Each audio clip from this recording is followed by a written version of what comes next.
कर्नाटक उच्च न्यायालय ने मूडा घोटाले से संबंधित मामले में मुख्यमंत्री सिद्धारमैया के खिलाफ मुकदमा चलाने के लिए कर्नाटक के राज्यपाल थावरचंद गहलोत द्वारा दी गई मंजूरी को बरकरार रखा है।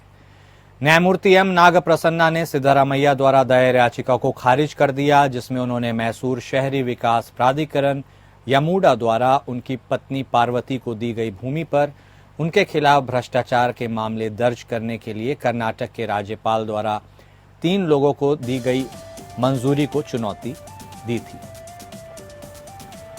न्यायालय ने माना कि सामान्य परिस्थितियों में मंत्रिपरिषद की सलाह पर कार्य करना राज्यपाल का कर्तव्य है। हालांकि वह असाधारण परिस्थितियों में स्वतंत्र निर्णय ले सकते हैं और वर्तमान मामला एक ऐसा अपवाद है। न्यायालय ने माना यह भी कि निजी शिकायतकर्ता राज्यपाल से ऐसी मंजूरी मांग सकते हैं और यह आवश्यक नहीं है कि पुलिस अधिकारी भी ऐसा ही करें।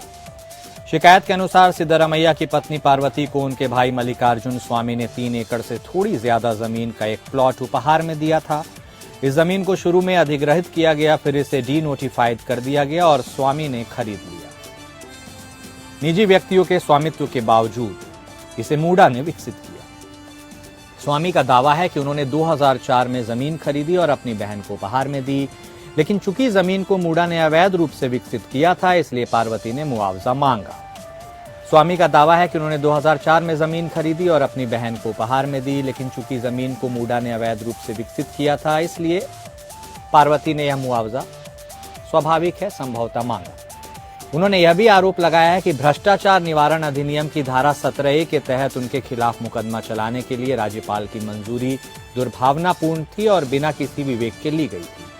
मुख्यमंत्री की ओर से पेश हुए वरिष्ठ वकील अभिषेक मनु सिंघवी ने अन्य बातों के अलावा यह तर्क दिया कि राज्यपाल ने 16 अगस्त के अपने मंजूरी आदेश पर अपना दिमाग नहीं लगाया।